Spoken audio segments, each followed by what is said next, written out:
நெல்லிக்காய் vitamin C சத்தை வளமாக கொண்டது, ஆன்டி ஆக்சிடென்ட் மற்றும் ஏராளமான மருத்துவ நன்மைகளை கொண்டது. ஆனால் நெல்லிக்காயை பச்சையாக சாப்பிட விரும்பாதவர்களுக்கு மதிப்பு கூட்டி கொடுக்கலாம். உதாரணமாக பழரச பானமாக, தேன் நெல்லியாக, பழப்பாகு வடிவமாக மதிப்பு கூட்டும்போது நிச்சயம் எல்லோரும் விரும்பி உண்பார்கள். கோவை வேளாண்மை பொறியியல் கல்லூரி மற்றும் ஆராய்ச்சி நிலையத்தின் அறுவடை பின்சார் தொழில்நுட்ப மையமானது நெல்லிக்காயை மதிப்பு கூட்டுவது பற்றி கற்றுத்தருகிறது. இது பற்றி அறுவடை பின்சார் தொழில்நுட்ப மையத்தின் சார்பில் இணை பேராசிரியர் முனைவர் கீதா அவர்கள் செயல்முறை விளக்கமாக செய்து காட்டினார். இந்நிகழ்ச்சி உழவே உலகு நிகழ்ச்சியின் மதிப்பு கூட்டு பகுதியில் இடம்பெறுகிறது. வாருங்கள் பார்ப்போம்.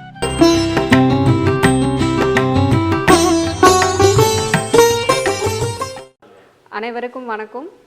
என்னோட பேர் ப. கீதா, இணை பேராசிரியை, அறுவடை பின்சார் தொழில்நுட்ப மையம், வேளாண் பொறியியல் கல்லூரி மற்றும் ஆராய்ச்சி நிலையம், தமிழ்நாடு வேளாண்மை பல்கலைக்கழகம், கோயம்புத்தூர். இன்று நெல்லியிலிருந்து மதிப்பூட்டப்பட்ட பொருட்கள் தயாரிப்பது எப்படி என்பது பற்றி பார்க்கலாம். நெல்லிக்காய் அப்படின்னு சொன்னாலே நம்ம எல்லாத்துக்குமே ஞாபகம் வர்றது அதிக மருத்துவ குணம் கொண்டது அப்படின்னு சொல்கிறோம். எதனால் அப்படின்னு பார்த்தீங்கன்னா, இப்போ தற்போதுள்ள சூழ்நிலையில் கொரோனா வைரஸ் அதிகமாக இருக்கிற காலகட்டம் இந்த ஒரு இது. இப்போ நெல்லிக்காய் பயன்படுத்துதல் மிக முக்கியமான ஒன்று. நெல்லிக்காயில் எதனால் அப்படி பார்த்தோன்னா, வைட்டமின் சின்னு சொல்கிற அஸ்கார்பிக் அமிலம் அதிக அளவில் நெல்லிக்காயில் இருக்குது. அது மட்டும் இல்லாமல் நோய் எதிர்ப்பு சக்தி நெல்லிக்காயில் மிக அதிக அளவில் இருக்குது. அதனால் நெல்லிக்காய் மிக சிறந்த உணவாக கருதப்படுது. இந்த நெல்லிக்காயை நம்ம தினசரி உணவில் எடுத்துக்கிட்டோம் அப்படின்னு சொன்னீங்கன்னாலும் நோய் எதிர்ப்பு சக்தி அதிக அளவில் நம்மளுக்கு கிடைக்கும். நெல்லிக்காய்கள் பொதுவாக நல்ல தரமான நெல்லிக்காய்களை தான் நம்ம தேர்ந்தெடுக்கணும். பொதுவாக என்னென்னா, வீட்டிலெல்லாம் செய்யும்போது என்ன பண்ணுவோன்னா, ஒரு சைடு நம்மளுக்கு அழுகி இருந்து அப்படின்னா அந்த பகுதியை மட்டும் எடுத்துட்டு மீதி பயன்படுத்துவோம். அந்த மாதிரி இல்லாமல் நெல்லிக்காய்கள் நல்ல தரமான நெல்லிக்காய்களாக நம்ம தேர்ந்தெடுக்கணும். ஸோ என்னென்ன விதமான பொருட்கள் நெல்லிக்காயில் நம்ம தயார் பண்ணலாம் அப்படின்னு பார்த்தீங்கன்னா, நெல்லி பழரச பானங்கள், அதாவது குடிக்கக்கூடிய பானங்கள், சர்க்கரை சாறு சேர்த்து பண்ணலாம். அதற்கடுத்து நெல்லி மிட்டாய், அதாவது நெல்லி கேண்டி அப்படின்னு சொல்லுவோம், அம்லா கேண்டின்னு வெளியில் எல்லாத்துக்கும் தெரியும், அது தயார் பண்ணலாம். தேன் நெல்லி மிகவும் பிரபலம். தேன் நெல்லி உங்களுக்கு ஈஸியாக நம்ம பயன்படுத்தலாம், அது தயாரிக்கலாம். அப்புறம் நெல்லி துருவல்கள், அதாவது பாக்குக்கு பதிலாக நெல்லியை நம்ம சேர்த்துக்கலாம். அதுக்கடுத்து நெல்லி ஜாம், தமிழில் பழப்பாகு அப்படின்னு சொல்லுவோம், அதை நம்ம தயாரிக்கலாம். நெல்லியோட இஞ்சி உங்களுக்கு தெரியும், நல்ல மருத்துவ குணம் வாய்ந்தது. இஞ்சி, எலுமிச்சை, இது மூன்றும் சேர்த்து பழரச பானங்கள் தயாரிக்கலாம். அது கொரோனா வைரஸ் போன்ற காலங்களில் மக்களுக்கு உகந்த பானமாக கருதப்படுகிறது.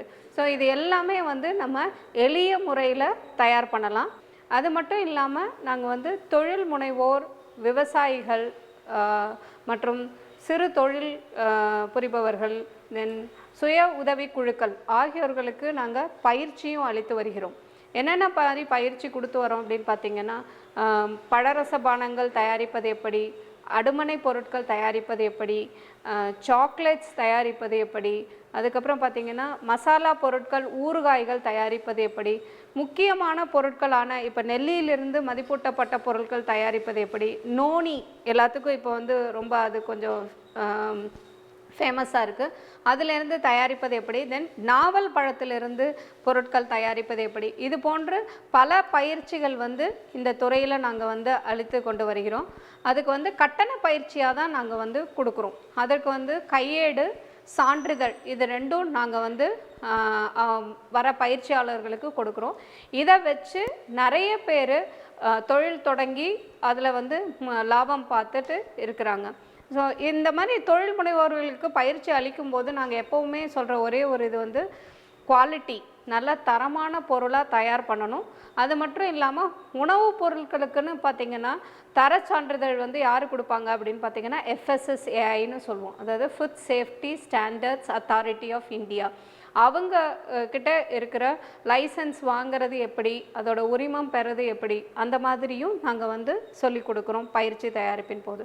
ஸோ இதற்கு வந்து நீங்கள் யாரை அணுகலாம் அப்படின்னு பார்த்தீங்கன்னா பேராசிரியர் மற்றும் தலைவர், அறுவடை பின்சார் தொழில்நுட்ப மையம், வேளாண் பொறியியல் கல்லூரி மற்றும் ஆராய்ச்சி நிலையம், தமிழ்நாடு வேளாண்மை பல்கலைக்கழகம், கோயம்புத்தூர்.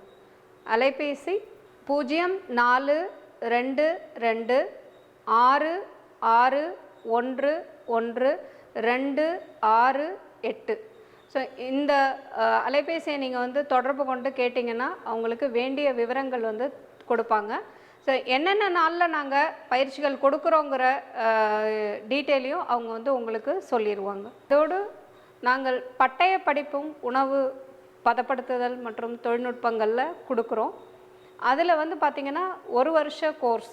அதில் வந்து எப்படி ஜாம் தயாரிக்கிறது, அப்புறம் இறைச்சி எப்படி பதப்படுத்துறது, அதுக்கப்புறம் சிறுதானியங்கள் தானிய வகைகள் எப்படி பதப்படுத்துறது, எல்லாத்த பற்றியும் நாங்கள் வந்து அதில் உங்களுக்கு பட்டய படிப்பு சான்றிதழோடு நாங்கள் கொடுக்குறோம். இது வந்து இங்கே யார் வேணாலும் வந்து படிக்கலாம். அது வந்து தொலைதூர கல்வி இயக்கம் மூலமாக தான் நடைபெறுகிறது. ஸோ நிறைய பேர் இப்போ எக்ஸாம்பிள் பார்த்திங்கன்னா ஐடியில் இருக்கிறவங்க நிறைய பேர் அதுலேருந்து இங்கே வராங்க. டாக்டர் 2-3 பேர் இங்கே வந்து இதில் படிச்சிருக்காங்க. எல்லாமே வந்து தொழில்நுட்பங்கள், அதாவது உணவியல் தொழில்நுட்பங்கள் மூலயமா நம்ம வந்து நிறைய சாதிக்கலாம் அப்படின்னு நினச்சிட்டு தான் வராங்க. ஸோ அவங்களுக்கு இது ஒரு நல்ல உபயோகமான ஒரு பட்டய படிப்பாக இருக்கிறது. நெல்லிக்காய் பிளெயின் ஜூஸ் எப்படி தயாரிப்பதுங்கிறத பார்க்கலாம். இதுக்கு வந்து நமக்கு தேவையான பொருட்கள் என்னென்னு பார்த்திங்கன்னா நெல்லிக்காய் 1 கிலோ. இந்த நெல்லிக்காயை வந்து நல்ல தரமான நெல்லிக்காயை நம்ம வந்து தேர்ந்தெடுத்துக்கணும். இதுக்கப்புறம் மிக்ஸி, நம்ம வீட்டில் யூஸ் பண்ணுறோன்னா நல்ல மிக்ஸி வந்து நல்ல தரமானதாக நீங்கள் வந்து யூஸ் பண்ணிக்கலாம்.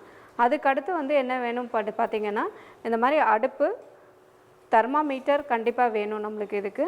அதுக்கப்புறம் இந்த ஜூஸை வந்து கொதிக்க வச்சு பண்ணுறது தான். இது வந்து ரொம்ப சிம்பிளான டெக்னிக் தான் இந்த இதில் வந்து யூஸ் பண்ணுறோம். நெல்லிக்காய்கள் வந்து தரமான நெல்லிக்காய்களை தேர்ந்தெடுத்துட்டு அதில் வந்து நம்ம என்ன பண்ணுறோன்னா தண்ணியில் முதல்ல வந்து கழுவிக்கணும். இந்த தண்ணி வந்து நம்ம வீட்டில் என்ன மாதிரி சொல்லுவோம்னா போர்ட்டபிள் வாட்டர் அப்படின்னு சொல்லுவோம். அந்த தண்ணியை வந்து நம்ம பயன்படுத்தலாம். அல்லது பெரிய இண்டஸ்ட்ரி லெவலில் நீங்கள் பெரிய அளவில் பண்ணுறீங்க அப்படின்னு சொன்னீங்கன்னா ROன்னு சொல்லுவோம், ரிவர்ஸ் ஆஸ்மாசிஸ் ப்ராசஸ் பண்ண தண்ணியில் நம்ம வந்து பயன்படுத்தலாம். போர்ட்டபிள் வாட்டருங்கிறது நீங்கள் FSSAI சைட்டில் வெப்சைட்குள்ளே போனீங்கன்னா போர்ட்டபிள் வாட்டருக்கு என்னென்ன குவாலிட்டின்னு கொடுத்துருப்பாங்க. அப்போ அந்த தண்ணியை வந்து நம்ம செக் பண்ணி வச்சுக்கணும். அதுக்கு வந்து நம்ம இது பண்ணோம். இப்போ வந்து நல்லா இந்த தண்ணியில் கழுவிக்கிறோம். கழுவிட்டு இதை வந்து நம்ம மிக்சியில் போட்டுக்கலாம். மிக்சியில் போடும்போது என்ன பண்ணணும் அப்படின்னு பார்த்தீங்கன்னா இந்த நெல்லிக்காயில் வந்து கொட்டையை வந்து நம்ம எடுத்துடணும். கொட்டையை எடுத்துட்டு நம்ம வந்து இதை பயன்படுத்தலாம்.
எடுத்து ஜூஸ் எடுத்து வடிகட்டிட்டோம்.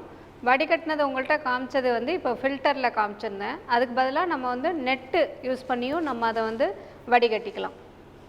ஸோ இந்த மாதிரி வடிகட்டி இப்போ ஜூஸ் வந்து 1 லிட்டர் வந்து எடுத்திருக்கோம். இதில் இந்த ஜூஸை வந்து நம்ம என்ன பண்ணணும் அப்படின்னு பார்த்தீங்கன்னா டபுள் பாயிலிங் மெத்தட். டபுள் பாயிலிங்னா என்ன அப்படின்னு பார்த்தீங்கன்னா ஒரு பாத்திரத்தில் தண்ணி வந்து வச்சுக்கணும் இந்த மாதிரி. ஸோ இந்த மாதிரி தண்ணி வச்சுட்டு இந்த ஜூஸை வந்து நம்ம இன்னொரு பாத்திரத்தில் எதில் சூடு பண்ணுமோ அந்த பாத்திரத்தில் நம்ம இப்போ இதை வந்து ஊற்றுறோம்.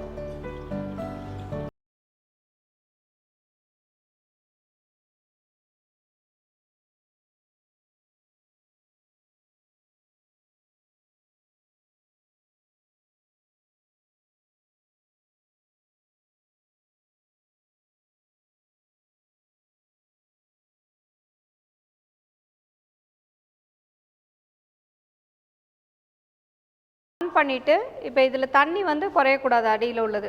இப்போ இந்த டெம்பரேச்சர், இது தெர்மாமீட்டர் நம்ம வந்து வச்சுருக்கோம். இந்த தெர்மாமீட்டர் வந்து 200 டிகிரி செல்சியஸ் வரைக்கும் இருக்கிற மாதிரி தெர்மாமீட்டர் வந்து வச்சுக்கலாம். இந்த தெர்மாமீட்டரில் வந்து 90, அதாவது 80 டிகிரி செல்சியஸ் வந்து வரணும். 80 டிகிரி செல்சியஸில் வந்து ஒரு 20 நிமிஷம் நம்ம சிம்மில் வச்சுருக்கலாம். ஓகேங்களா? ஸோ இது வந்து இன்னும் 80 டிகிரி செல்சியஸ் இதில் வந்து ஒரு 20 நிமிஷம் வந்து நம்ம வச்சுக்கலாம். இப்போ 80 டிகிரி செல்சியஸில் 20 நிமிஷம் வந்துருச்சு. நம்ம இப்போ இந்த ஜூஸை எடுத்து நல்லா ஆற வச்சுக்கிறோம். ஓகேங்களா? ஸோ ஆற வைக்கிறதுக்கு நம்ம என்ன பண்ணலாம் அப்படின்னு பார்த்தீங்கன்னா, இது ரொம்ப நிறைய இருந்தது அப்படின்னா இதில் வந்து நீங்கள் அடியில் வந்து ஒரு பெரிய பேசனில் தண்ணி வச்சுட்டு அது மேலே வச்சுட்டு ஃபேன் போட்டு விட்டுடலாம். இல்லை கம்மியாக இருக்குது அப்படின்னா ஜஸ்ட்டு ஃபேனை மட்டும் போட்டுட்டு நீங்கள் நல்லா ஆற விட்டுடலாம். ஸோ இதுக்கிடையில் இது இப்போ வந்து நம்ம இவ்வளோ தான், இந்த ப்ராசஸ் வந்து முடிஞ்சுது. இதுக்கு வந்து இது நம்ம எப்படி பாட்டிலில் பண்ணலாங்கிறத பார்க்கலாம். இப்போ பாட்டில் வந்து என்னென்னு பார்த்தீங்கன்னா மைக்ரான்ஸ் தான் நம்மளுக்கு வந்து ரொம்ப முக்கியம். ஸோ இது வந்து ஃபுட் கிரேட் உள்ள பாட்டில்ஸ் வந்து நம்ம செலக்ட் பண்ணோம். எப்போவுமே ஸ்குவாஷ் அந்த மாதிரி ஜூஸஸ்க்கு வந்து நாங்கள் எடுக்கிறது வந்து 700 ml கெப்பாசிட்டி உள்ள பாட்டில் தான் நம்ம வந்து எடுப்போம். இந்த பாட்டில் வந்து இப்போ கண்ணாடி பாட்டிலாக இருந்ததுன்னா கண்ணாடி பாட்டிலில் நீங்கள் என்ன பண்ணணுன்னா நல்லா சோப்பு வச்சு வாஷ் பண்ணிவிட்டு அதை வந்து ஹாட் ஏர் ஓவனில் நல்ல 100 டிகிரி செல்சியஸ்க்கு 1 ஹவர் வைக்கலாம். அப்படி இல்லை நீங்கள் வீட்டில் பண்ணுறீங்க அப்படின்னா பாட்டிலை நல்லா கழுவிட்டு நல்லா வெயில், மொட்டை மாடி வெயிலில் உள்ள நல்லா காய வச்சு எடுத்துக்கலாம். இப்போ இது பிளாஸ்டிக் பாட்டில் அப்படிங்கும்போது நம்ம என்ன பண்ணலாம் அப்படின்னு பார்த்தீங்கன்னா, கை பொறுக்கிற அளவு சூடுள்ள தண்ணி, அதில் வந்து இது வந்து சோடியம் மெட்டாபைசல்ஃபைட். ஸோ இந்த சோடியம் மெட்டாபைசல்ஃபைட் அளவு கிடையாது, ஜஸ்ட்டு நான் வந்து இதில் கலந்துக்கிறேன். கை பொறுக்கிற அளவு சூடு இருந்தால் போதும், நிறைய வந்து தேவையில்லை. ஸோ இப்போ இந்த தண்ணியை வந்து நம்ம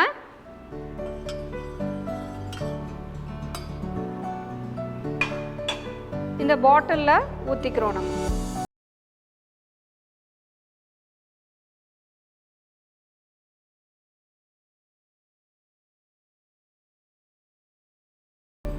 ஸோ இந்த பாட்டிலில் ஊற்றிட்டு இந்த பாட்டிலில் வந்து எல்லா பக்கமும் அந்த தண்ணி வந்து படுற மாதிரி,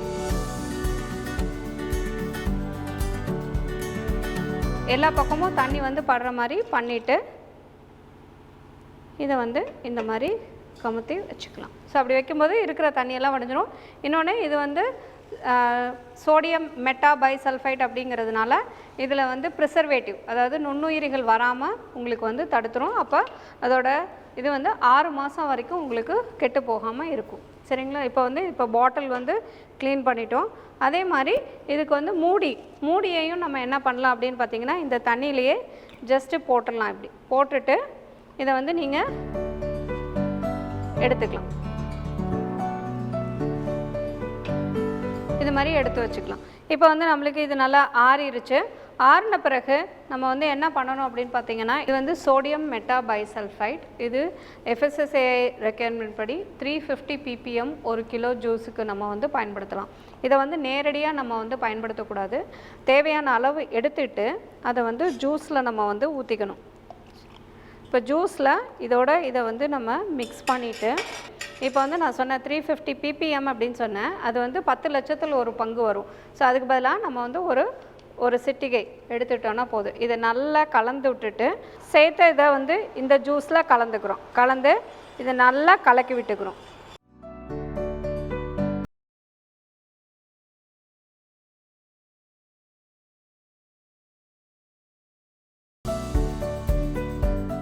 அதுக்கடுத்து என்ன பண்ணுறோன்னா இப்போ பாட்டிலில் வந்து நம்ம ஃபில் பண்ண போகிறோம். ஃபில் பண்ணுறதுக்கு அந்த கேஎம்எஸ் போட்டு வச்சுருந்த தண்ணியிலையே நம்ம வந்து இந்த ஃபனலையும் நல்லா கழுவிக்கிறோம். ஸோ ஏன் அப்படின்னு சொல்கிறோம், ஒவ்வொரு பாயிண்ட்டும் இம்பார்ட்டண்ட் அப்படின்னு பார்த்தீங்கன்னா, இல்லைன்னா சீக்கிரம் கெட்டு போக ஆரம்பிச்சிடும். ஸோ இப்போ வந்து நம்ம பாட்டிலில் நம்ம வந்து இதை ஃபில் பண்ணலாம்.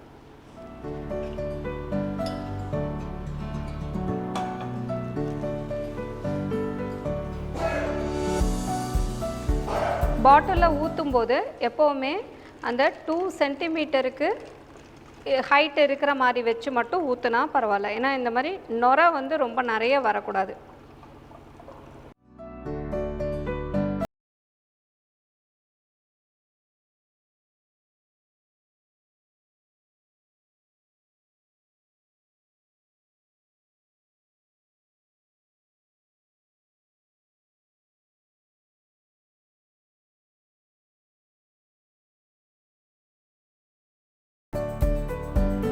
இந்த மாதிரி உங்களுக்கு எப்போவுமே நீங்கள் ஊற்றும் போது உங்களுக்கு வந்து இந்த 1/8 ஹெட் ஸ்பேஸ்னு சொல்லுவோம். இந்த ஹெட் ஸ்பேஸ் வந்து எல்லா இடத்துலையும் விட்டுட்டு தான் ஊற்றணும். எதுக்காக அப்படின்னா இது நம்மளுக்கும் உதவியாக இருக்கும், கன்சியூமர் பாயிண்ட் ஆஃப் வியூ வாங்குறவங்களுக்கும் ஹெல்ப்ஃபுல்லாக இருக்கும். இப்போ சப்போஸ் வந்து இதை நம்ம வந்து ஏதாவது நம்மளுக்கு ஃபெர்மெண்ட் ஆகிருக்கு அப்படின்னு சொன்னால் இது மேலே நுரைச்சிட்டு வரும், அப்போ வந்து ப்ராடக்ட் கெட்டு போயிருக்குன்னு அர்த்தம். ஏர் வந்து இல்லாமல் இருந்தால் எப்போவுமே ப்ராடக்ட் வந்து ரொம்ப நல்லாயிருக்கும். இப்போ இந்த மூடியும் நம்ம வந்து ஸ்டெர்லைஸ் பண்ணிட்டோம். இந்த மூடியை வந்து இதில் நல்லா நம்ம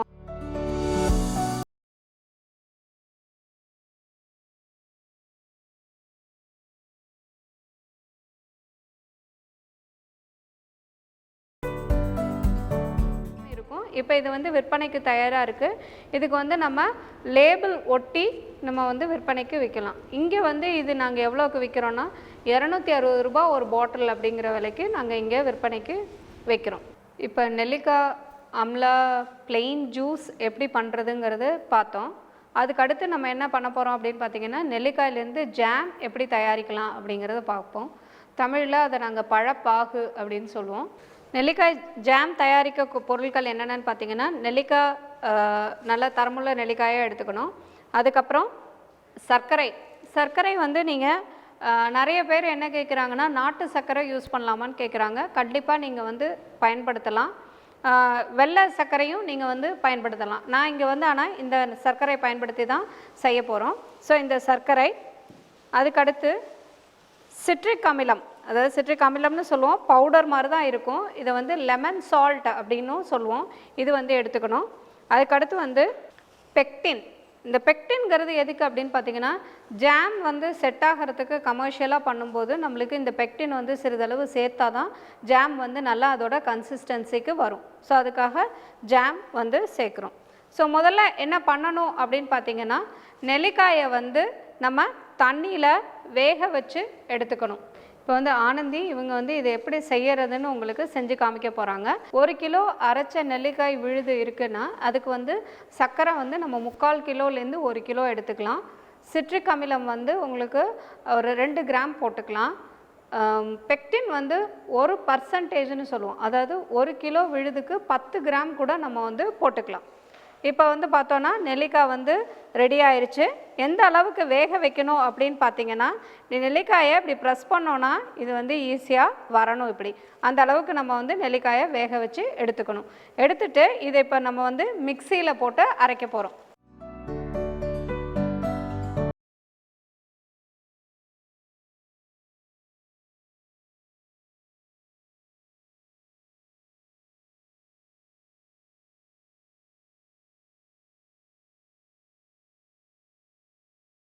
ஸ்டவ் ஆன் பண்ணிக்கோங்க. இப்போ நம்ம வந்து அந்த மிக்சியில் போட்டு விழுதாக அரைச்சி எடுத்துருக்கோம். இப்போ இந்த விழுதை வந்து நீங்கள் இதில் போட்டுக்கலாம். இப்போ குறைந்த அளவு இருக்குது அப்படின்னு சொன்னால் நீங்கள் வந்து இதிலே பண்ணிக்கலாம்.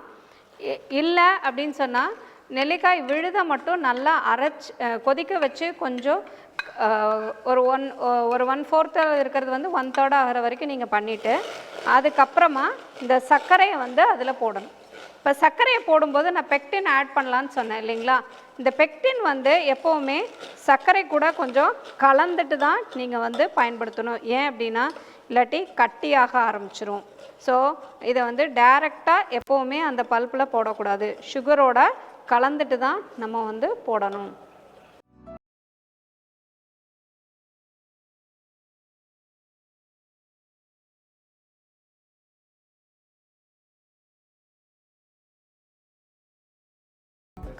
இதில் கலந்துடுறோம். இதுக்கு அடுத்து சிட்ரிக் அமிலம் ஒரு 1 கிராம் பக்கம் இதில் வந்து நான் இப்போ கலந்துடுறேன். ஸோ இது கலந்துட்டதுக்கப்புறம் இதை வந்து நல்லா கொதிக்க வைக்கணும். ஸோ என்ன கண்டிஷன், எப்போ வந்து நம்ம இதை எடுக்கலாம் அப்படின்னு பார்த்தீங்கன்னா, சர்க்கரை வந்து நல்லா கரைஞ்சு வரணும். கரைஞ்சு வந்ததுக்கப்புறம் ஜாம் ஊற்றும் போது எப்போவுமே வந்து கெட்டியாக இருக்காது, நம்ம செமி சாலிடாக தான், எப்படி நம்ம தோசை மாவு பதம் அந்த மாதிரி உள்ள இதுக்கு தான் நம்ம வந்து கண்டெய்னரில் ஊற்றுவோம். ஸோ கண்டெய்னரில் ஊற்றின பிறகு என்ன ஆகும் அப்படின்னு பார்த்தீங்கன்னா, உங்களுக்கு நல்லா அதை ஆற விடணும். விட்டால் தான் ஜாம் வந்து நல்லா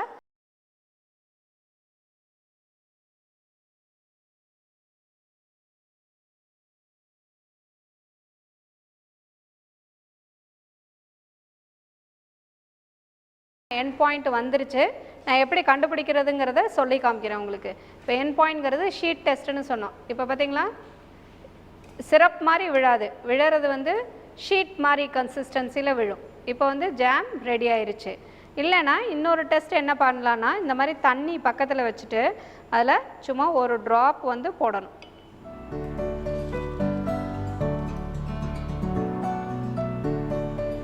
இப்போ கரையாமல் வந்ததுன்னா ஜாம் செட் ஆயிடுச்சுன்னு அர்த்தம்.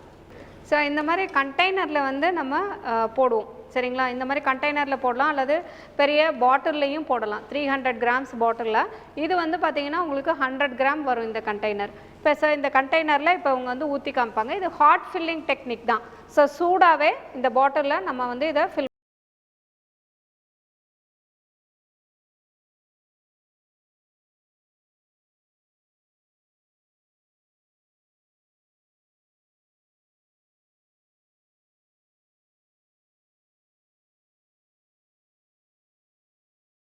டிகிரி செல்சியஸில் வரணும். ஜாம் ஊற்றுறதை பார்த்துக்கோங்க. அந்த இதுலேயுமே வந்து கொஞ்சம் ஹெட் ஸ்பேஸ் வந்து விடணும். உடனே வந்து நம்ம இதை வந்து மூடிடக்கூடாது. இதுக்கு வந்து இன்னொரு மூடி இடையில நம்ம வேணும்னாலும் வச்சுக்கலாம். அது என்னன்னு பார்த்தீங்கன்னா, இப்போ இந்த கிசான் ஜாம் நீங்கள் மற்றதெல்லாம் வாங்கினீங்கன்னா மேலே ஒரு அலுமினியம் ஃபாயில் மாதிரி மூடுவாங்க. அந்த மாதிரி வச்சு நீங்கள் ஹீட் சீல் பண்ணிக்கலாம். பட் இதை வந்து நல்லா நீங்கள் வந்து ஆற விடணும். ஆற விடும்போது உங்களுக்கு வந்து நல்ல கன்சிஸ்டன்சி வந்து கெட்டி ஆயிரும். ஸோ இதை வந்து நம்ம நல்லா ஆற விட வச்சுருவோம். வச்சுட்டு அதுக்கப்புறம் இதை வந்து க்ளோஸ் பண்ணிடணும். இப்போ இந்த ஜாம் வந்து நம்மளுக்கு ரெடி ஆயிடுச்சு. லேபிளோடு நம்ம ரெடி பண்ணிட்டோம். இந்த ஜாம் வந்து இப்போ யாருக்கு இது கொடுக்கலாம் அப்படின்னு பார்த்தீங்கன்னா, இப்போ எடுக்கிற மாதிரி வரும் கன்சிஸ்டன்சி. நான் பண்ணி காமிக்கிறேன், பார்த்தீங்களா.